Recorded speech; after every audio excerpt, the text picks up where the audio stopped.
Hey folks, it's John the Knife Guy from Bluegrass Ace Hardware. Welcome to the next episode of the show. Got a couple cool things for you today.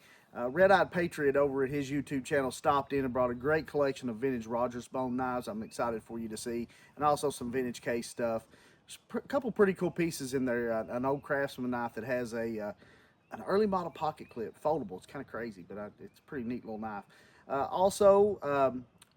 Going to be talking about our Forged in Freedom stop and also the new RoseCraft knives coming out. So thanks for tuning in. Let's get to it. All right, tell me about your Hinderer.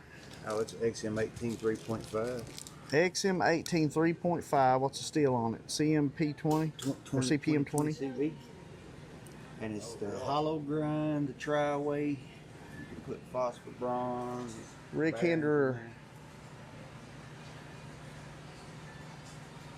This is Tim from the Everything Sharp channel, folks. Make sure you give him a follow over there on the YouTube. Yep, I switched the scale out for the black linen micarta. I like that. I like the micarta look. Switched out the wallets too. Yeah, I saw in your thing you switched your wallet out. This is a Lockerbie. A Lockerbie. Space.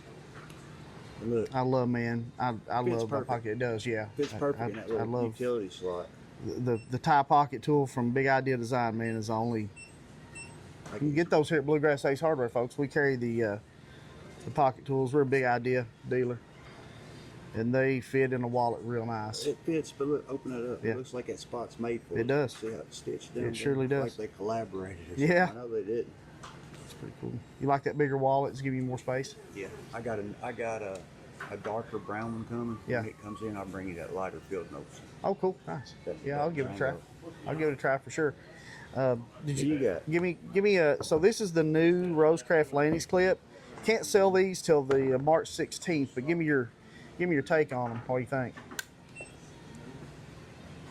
I got the case with the Tony Bowes one. It just looks identical. It does, right? It's I mean, it's a Lanny's clip. You know, that's Tony's design. They don't call it that. They call it Hatchie Jack. But I mean, it's the steel to 14C. They changed to 14C 28. It's hard to beat them. They come straight. They come sharp. Yep. Sad to say, really. I mean, case used to be dominant like that. And I said this in my video yesterday, you know, everything that's coming out of RoseCraft right now is just it's top of the line. I mean, it's just knocking it out of the park. And can't tell. I mean, I'm telling you, and people are sleeping on them. And I mean, that knife retails for $61.99. You can't tell where the bolsters stop or anything. Absolutely not. In the spring's flush on all three positions. I mean, dead flush, and actually, it's hard to really even tell that it's not one piece in there. Honestly, it's just the craftsmanship is like the Jack Wolf steel series. It is, and I compare that often to Jack Wolf too, because they're right on. No, I don't know. No. Too little for my big hand. Okay. Too little. What do you think on those for the value, man? For the price? Yeah, they're well worth it. Yeah. Shield. I mean, their quality is just for the money you're getting. It's the only thing I don't like. Tell them take it. Well, I mean, they got to do it. I mean, it's part of it. Yeah. Well, you can pop that thing off there. The sticker comes off. I mean, you can take it off, but I think that for transparency, they have to put that on there. But you know, I don't care who's making it. Whoever's making it's talented. Now, are these? Is this a USA branded company? Yes, Maryville, Tennessee. And they send them to China. They have them made in China. Yep. Get put together. Yep. I buy China knives. Yeah. For the value for the dollar. Yeah, for what you can't beat it. I mean, and I buy local too. Yeah. But this is a $600 knife. Yeah. That's a $60. Yeah. Now you can't compare apples to oranges, but true. You can compare apples to apples. Yeah. I mean, is this knife going to cut? Absolutely. Yeah. It's going to do it, and it's going to last forever. I mean, the quality's there. To be honest with you, I'd much rather have RoseCraft in a case. I've got a case that won't cut paper. You know. Without, I agree with you. A lot of the case stuff that's coming out of the box, it won't sharp. It's not sharp compared to this. Compared to this sharpness. I mean, Yeah. this sharpness is off the chain. QC's down. Yeah. They just you know, and I don't know what the issue is there. That's for them to figure out. But you know, the RoseCraft knives are much sharper out of the box. Yeah, for the money, knives. you take this knife and it'll shape. It Yeah, probably oh, it'll slice paper in a second. it'll shave your hair off your arms. Yeah. Yep. I mean, Where yeah. case knife. I love case. I do too. I love them, but you're right. The sharpness coming out of the box is not what this is. Hey folks, so I told you I would talk a little bit about the new RoseCraft knives that are coming out on March the 16th. This is the new release from the folks down in Tennessee. This is the Hatchie River Jack. This knife is in micarta. This one is particularly brown. 14C28 on the steel. The half stop is amazing. Full. Just listen to that lockup. I know you can hear that on the camera. Look at the fit and finish on that thing. Outstanding. Once again, stainless steel liners, stainless steel bolsters, nickel silver pins, hand hafted, hand peened, super great knife. If you're familiar with the Lanny's clip, you're going to be familiar with this because it looks just like a Lanny's clip to me. I think they just borrowed on that, just my opinion, and I think that was a great thing to do because they made an amazing piece here. Folks, these things retail for $61.99. We've got them in two different colors. We've got them in the brown. We've got them in the green. Those will be available for sale starting March 16th at 8 o'clock at the store. Make sure that you come in. I can't pre-sell them and I can't pre-order them, but you can come in the store and pick them up, and we'll be happy to put them in your hands. Hey folks, it's John the Knife Guy, and I've got Red-Eyed Patriot here. Lives just down the road. He's got a YouTube channel and he's a big collector and brought some stuff in to take a look at. So he's got some stunners here, folks. So we'll let him go through some of his stuff and tell us what he's got, and we'll ask some questions and see what we can learn here. So tell me what you got, brother. I fancy myself a collector of the old Rogers bone stuff, but I like some of the old, some of the red bone. I can't afford green bone yet. That's a little bit out of my realm, but that's really nice. 65 to 69. So 88 pattern, 65 to 69 Congress. The blades are full on it. I've looked it over already, but I'm telling you, it's a smoke show of a knife. And that one, I'll be honest with you, that one, probably if you put that one in your pocket to carry it, it wouldn't hurt a thing. I mean, it's not perfect, but it's a gorgeous piece, man. I'd be proud to stick that in my pocket. The little mini copperhead right here is pretty cool too. What year did you tell me this one was? It's 40 to 64, but it's got the pattern number, so you might as well 48 to 64. Right. And so the mystery with this one is we don't know if it's red bone or green bone. It's kind of right on that line. So throw us a comment in the section. Tell us which one you think it is. If you think it's green bone or red bone, maybe we'll figure it out together. But it could really honestly just about go either way. When I hold it up here like this and the light gets it, I think it's green bone. But when I lay it down here, it kind of takes on a red tint. So that one's in the C. Houston Price book. It underneath the 40 to 64 baby copperhead, it lists green bone, bone, and then red bone. okay. So they made 3 different types, so I'm not sure what they classified it. But here's another 40 to 64. Really nice red bone with thing's beautiful all for nickel age. silver. 6318 with a punch. Sure does. Does have one fix on the back, but it was done pretty good. That is a smoke show of a knife too, man. Look at that. I picked that up at a pawn shop. Wow. Did you really? Yeah, I picked that little baby copperhead up at the same pawn shop. That's a gorgeous piece too, man. Don't see them with the leather punch much. No. I mean, you don't. They're out there, not but at they're pretty rare. Yeah, it's had one little fix there, but really a nice piece, man. Solid fix on it. You can see it right at the. Yeah, whoever fixed that too, pin. man. Do you know who fixed it? I do not. Yeah, they did well. It's there, but it's got a crack right here, but it's been repaired very, very well. Yeah, it's a dandy, man. I was glad to get it. Yeah.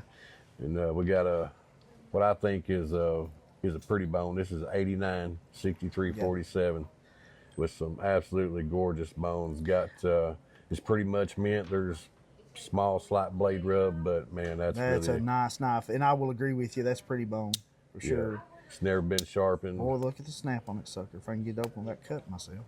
All my knives, I carry my knives, but I always carry them in slips.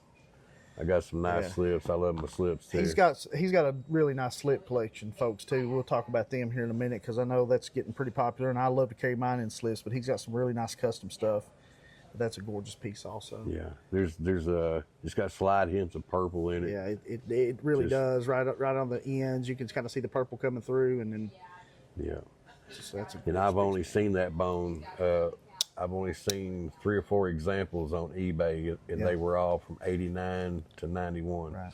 That's the ones that I saw. Tell me about these copperheads here, because you got a couple copperheads that are super nice. Got a '73. I got it because it's the year that my parents got married, and then I got a '78, which looks like pretty bone, but it could be brown bone or what they call milky bone. I've heard it called several things. This one's clearly red bone, but I mean it's a smoke show too. I mean there ain't no cheap dates here, folks. These are nice knives. Yeah, it's got a little bit of, both of them's got a little bit of pitting, but they're both full blades. Now this one, and I would agree. I think this one's pretty bone too. If you look down here on this end, you just kind of see the cream coming through on it down here, especially at the top. The back side, not so much. I mean, it's dark, but this side leads me to believe it's probably pretty bone. I don't, it's hard to tell. There's no stamping to know one way or the other, really. But and then there's some gorgeous pieces, man. Real quick too, you brought this mat in. Tell me about this mat, because this is pretty unique. It's made by James Holzer from Warrior Works up in Alaska, Anchorage, Alaska. It is a spotted leopard seal pelt that's got a World War II green duffel bag backing on it, and it's been beaded all the way around with beads by him, his son, and his wife all made this piece for me, just to show knives on, lay my knives on, and do videos with. And great guy, man. So leopard seal, any other way, this would probably be illegal to have. However, he's native Eskimo. Yeah. And I forget exactly what it is, but that's probably what I would call. That's probably the wrong term. Native Alaskan, I guess. Whatever. No disrespect intended. It's my ignorance coming through. It has to be transformed into art or transformed in some way. Basically, it becomes a manufactured product before they can resell it. And and he didn't sell it. It was a gift. Yeah. And then on the back side, we have it down here now, but the back side's a World War II duffel bag. You said, and your grandfather fought in World War II and was assigned in the Aleutian Islands of Attu and Kiska from 43 to 44. They fought Japan there, and then later in 45 he fought in Rhineland and Central Europe. His 89th Infantry Division, 355th Infantry, liberated Ohrdruf, which was the first camp that the Americans and the Allies came across after we pushed into the heart of Germany. That was in April the 5th or April the 6th. And so he came home, raised 8 kids, retired from the Bluegrass Army Depot after 30 years, and he passed away in 1988. He liked a canoe. He carried it. He bought a canoe 3 days before he went to basic training. He carried it through 2 theaters of World War II, and then carried it 47 years. And then he gave it to my dad, and then my dad gave it to me, and then it got stolen. And that's how it goes. But folks, got some really nice Rogers bone here too.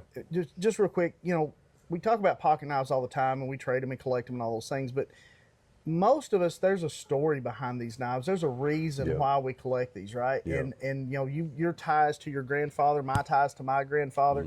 And I think that's how it starts. It does. And it sparks a flame. And so it's not just collecting a knife, it's collecting stories too. And so he's got something here that he can, when he pulls this out, it reminds him of his grandfather, and that's pretty cool. Yeah. Now, Warrior Works, you've also got a slip here from Warrior Works also. Yeah, right? I do. It's right here. It's ox blood colored. That's a good looking slip, folks. It's got his, this is his logo. I forget the name of his native tribe, but it's a really nice piece. That's super nice piece. I love the color on it.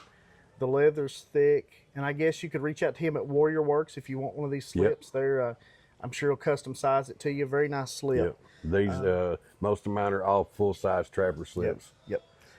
Well, tell us about some of the Rogers bone, because you got quite a bit of it. I do. I just got these two. They're basically identical. Okay. They're unmarked, but pretty sure they were made by Queen. That's been the consensus of the 3 or 4 guys that I've talked to about them. Let's grab this right here. Here we go.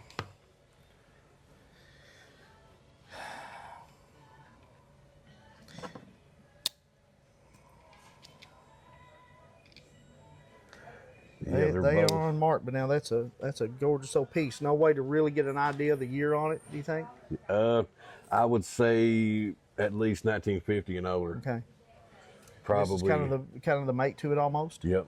Yeah, I got them from 2 different guys. I like swell in jacks. I like easy open jacks. Yeah, I like the bare head jack. Yeah. I like a jackknife. Yeah, I 2 agree. blade. I agree. And it's old Rogers bone. It reminds me of a bygone era made by hands that are more than likely gone. Absolutely. They're not here no more. Absolutely. Knives from the 20s and 30s like this. This is a 46 to 50 short line Camillus number 12. Really a good looking piece right there. And he brings out a valid point too, folks. You know, it was somebody's job to make these, and these knives supported somebody's family somewhere or another. I mean, there's folks that worked at these factories that, you know, raised their kids and supported their wives, and probably even, you know, contributed to the grandkids by making these things. And these, in a lot of ways, are time capsules. You know, some of them survive, some of them don't. And I often say, I wish I could interview that knife and let it tell me where it's been and what it's done. You know, whose pockets it lived in, how many times it got passed down or traded. But it's a piece of history. New knives are great. They love are. new knives, Yeah. but the only story they have was, hey, I'm brand new and shiny. Yeah. These right here tell like Let's see it. Yeah, that one you're pulling out there. That's almost a Eureka pattern. that is teardrop. EK Tryon, which was a huge company, old company. They sold a lot of guns and stuff too. EK Tryon, I think it's a Philadelphia. That's a gorgeous piece. It's had a blade delete. So it was a 2-blade knife. Yeah, They took it well, down the to 2-blade. It was done by Chris over at One Dot Daily. So did you have him do it, or was it already done that way? It was already done that way. This one and the next one both That were made already done that way. That made a real pocket knife though. That little thin profile. And yeah, he does such a good job. Check out this one. That's 41 to 45 Camillus sword brand. Now, has this one got a delete too? Blade delete also. So this really puts me in mind of like a 35 and a half. Yeah. The size and the swell end on it. Or maybe a 62-14. Yeah. But that's Yeah. One Dot likes to he likes to blade delete copperheads and stuff. Great guy, great channel. Really knowledgeable. Yeah, I think got a lot of beautiful knives. He's out in California. He does some stuff, and I think he follows our channel. Hey, One Dot, shout out to you. I'm sure he does. He's subscribed. If he don't, I'll make sure that he does. Yeah. Yeah. We got a great community. Knife community, the Knife Brotherhood is it's full of awesome guys. It is, and you know, I tell people this all the time too. I love an easy pull, folks. Yeah. I'm just such a fan of an easy pull. That's why I think I like a 92 pattern so well. Yeah. Not sure the age on that one, but that's a Schrade Cutco. Yeah. And I think they call that pick bone. Pick bone. Yeah.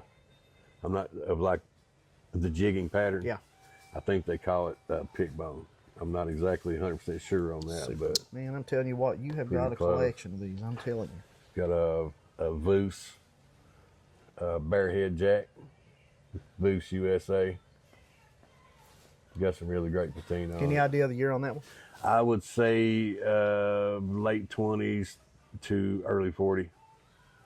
I'm not sure the exact years that the Voos USA went. Man, that's a. Got a Ulster Knife Co. That's got steel liners, steel pins. Okay. And that goes back that Dwight Devine and Sons. I think it goes back to 1847 to 1941. That is a absolute gorgeous That piece. may be my favorite one you pulled out so Yeah. far, honestly. Great piece. I got that one from One Dot Daily as well. Yeah, that is a nice. You hear that knife. snap on that? Yeah, man, that thing's got Gorgeous gator piece. snap on it for its age. Check that out. What do you think about that? Does that look? Do you think? Does that look like it's been modded? It's been modded, but I never did. if you look at exactly, that was done by Warrior Works as well. That's a Camillus 17, 46 to 50 frame, but they only made the 17 and 46 and 47. But it had a chip up here in the top of the bone, so instead of taking it apart, he just took a grinder contoured to it, contoured it out. What, that's a good and piece then too. The blade was down to a nub, so he took a long line 60 to 76 blade and put in it. It just turned out great. That's a good looking modded piece right there. Nice, nice. Real nice. This one's it ain't hardly got much snap now, but that's old Remington right there. See, now you're getting into my world right now. I love the old Remington UMC knives. Yeah. Look at that, folks. I think it's R3443, I think it is. You know, at one time Remington was making over 400 patterns. Really? Yes. Man. Yeah. I mean, I can't even get my mind around that. Yeah, that's a lot of patterns to keep up with. So, but they made awesome 3443. Do you know what year? Any idea? I think it's I think that one is a 24 to 33. I think that's what that one is. The one's got snap and the main blade don't. But when I see these old knives here, I'm just attached to them. I'm telling you, man, their time capsules are gorgeous. Check out that tang stamp. Love that easy pull. Titusville cutlery. No, that Stratton Morgan out of Titusville. Okay. That one's an oldie right there. Yeah. So that's an old chat. Yeah. It's pitted and everything, but man, I just love it. I got that from Big Jim from Barlow Brigade. So Shat Morgan got a crack out of the handle and stuff like that, but that's still a nice old piece, folks. I mean that knife, if that knife was carried and used, if that knife could talk, my goodness. Yeah. I come all the way from southern Mississippi. Southern Mississippi. Did you get it from deep south? No, I got it from their friend Big Jim. Okay, Big Jim, I got you. Barlow Brigade. Nice old piece right there. That's that and then the Shat stamp cool now. Shat Morgan stamp, I think, is owned by Titusville or Daniel's family. I'm not exactly sure, but I think I've seen that GEC has made maybe GEC. Folks, if you know who owns the Shat Morgan stamp, tell us now. I thought I knew, but it's escaped my mind. I think Bluegrass Cutlery owned it at one time, but I'm I believe not you're sure. right. This is a Blade Delete Cutmaster Utica. Dog leg jack. That's a nice one. That's pretty cool little piece. That's a nice old piece right there too. Yeah. If you like that look, RoseCraft's actually making a knife that's just about that same profile right now. With the swedge clip. Yep. Oh wow. Real close. RoseCraft makes some great knives, man. Man, they're just RoseCraft is killing it right now. Anything that they're just making good pieces. Camillus 40, that's a 46 to 50 half Congress. It's pretty cool. Yeah, man. Decent amount of blade left. Yep. Some of these I haven't even cleaned up yet. This is a nice one here. You can't see the numbers on the back. You can barely make them out, but that's 35 to 50s, 35 to 55 queen. Little queen pin knife. It's a nice little piece. Nice. And I like them with bells and stuff too, so you man. got several with a bell on there. Yeah, I've got one that's really got my attention there. I want to talk about these two here. This one is unmarked, and this one is a 4-line Camillus, which I'm thinking is 30s up to 1940, I think, and they're basically the same knife. Yeah. Oh, I should open that second blade for you.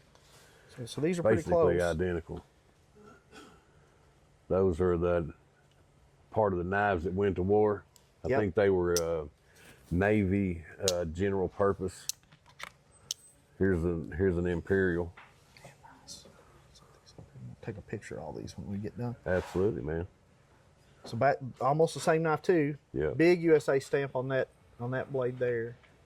Imperial cutlery. Oops, about dropped it. Yeah, I think I know which one that you want to talk about. Oh, we'll save that one for last because it is really interesting. But this is a POW TL29. The bone version as I hear, is fairly rare because they did most a lot of them. That is an interesting piece. So who made this one? Powell Blade Co. And then what year are we thinking here? Let's see. I think Powell bought Remington in 1940. Wow.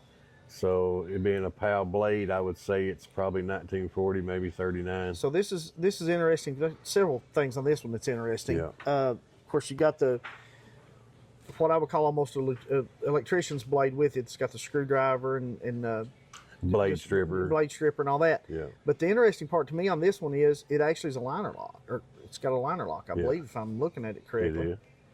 So it actually has a all steel liner lock right there on that knife. That's revolutionary for its age. Steel pins. Yeah. Steel liners. Deal. I'm thinking it's a World War II knife for sure. Maybe pre-war. Nice. Gorgeous bone on it, man. Nice. This one, this is one of the. It's just marked "Made in USA," but it's got That's a good looking piece too.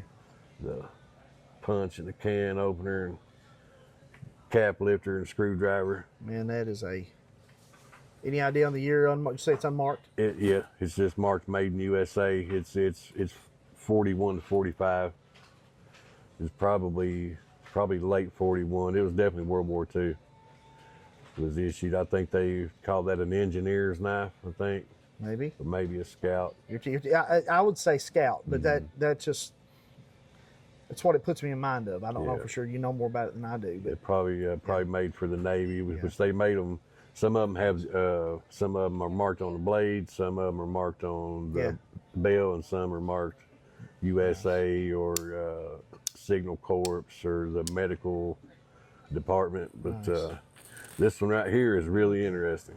yeah, man, this one's. I've been seeing that one since you opened the box. So Yeah, and this just pops right down over spring. okay, Just a little pocket just a clip. pocket clip. Hang it over your belt, stick it under, Yeah. hang it over your belt, goes right up Well, on ain't that interesting as heck? So this is a Craftsman, so it's been a Sears product at some point in time. And I don't know exactly what year. I'd imagine 1950 and older. See, so you said hang that over your belt. See, I see that differently. I see that as going in your pocket and being like a traditional pocket, like a deep pocket clip almost. Just drop it in your pocket and let that hang like that. Very well could. You could hang it down in your pocket. Yeah, You could that's put it kinda up and under your belt and pull it down, or you can just What about straight that? down. Yes, cool. Any idea isn't of the it? year on that? I would say somewhere between, I don't know when. If I had to guess, I would say maybe 1930 to 1950, but I'm not exactly sure on the exact year. But Dirty Old Patch exhibit has got one just like it, and I asked him if because the shield's in upside down. Yes. His is in upside down too, Okay. so more than likely it came that way from the factory. Most Or, likely. two people put them in upside Yeah, down. the But if same you look person at was dyslexic. if you look at the liners or the springs, don't those look like copper? The liners sure do look like copper. Yeah. So, compared to brass. They 100% look like copper. Yeah, and his look You the tell same me, way. folks. Look, It's when you get it either to show up, it's hard to tell, but that looks like copper liners to me. I agree. yeah. Yeah, Yeah, I thought that was awfully cool, man. man. Yeah, really neat piece. I like Craftsman stuff. I got Yeah. some more Sears and some Craftsman pieces, but yeah, we got a Billy Silvers from Shedworks Cutlery Slip. We got a Jerry the Shelby Knife Guy. Made that one in memory of my grandpa. Warrior Works Ox Blood, and these two were made by S.J. Relics and Restorations. He does awesome work. Yep. This one is two-sided. It's got the tomahawk on that side, and then it's got a Clovis point on the back. I'm big into Native American stuff, man. I hunt. I I knew hunt you were, arrowheads. yeah. I'm a flint napper. I've been flint napping about 6 years now, and, Nice. and I make some pretty nice points. Cool. Bring I some in send, see them sometime. I will. I'll bring some that you can have. Yeah, I'd love to put them in my displays. I'll make you a knife, man. I appreciate it. Red Eye, appreciate you, man. Thanks for Appreciate coming you, in buddy. today, folks. Give him a follow Absolutely. over on his channel, Red Eye Patriot. Is that right? Yep, Got it Red Eyed right? Patriot. All right, folks, so there you have it, another episode of Bluegrass Knife Counter, the show. We really do appreciate you tuning in. Make sure that you hit that bell, subscribe, like, share, so we can grow the page and get this content out there. Also, just a couple shout outs. Thanks to Brian over at Brian's Knives. He stopped in and left some stickers and a challenge coin, an Armor of God challenge coin for me this week, and I really do appreciate that, Brian. Thank you so much. We will throw that in the display there, and I'll probably put that challenge coin in my pocket. It's always a great reminder. Also, April the 11th, remember that is our trade days at the store. So if you're wanting to participate in that, please just send me a message on Facebook to Bluegrass Ace Hardware so I can prepare and make sure that I have enough tables for everybody there that day. Also, July 11th is our Forged in Freedom stop at the store. Make sure that you put that in your calendar. You're not going to want to miss that, folks.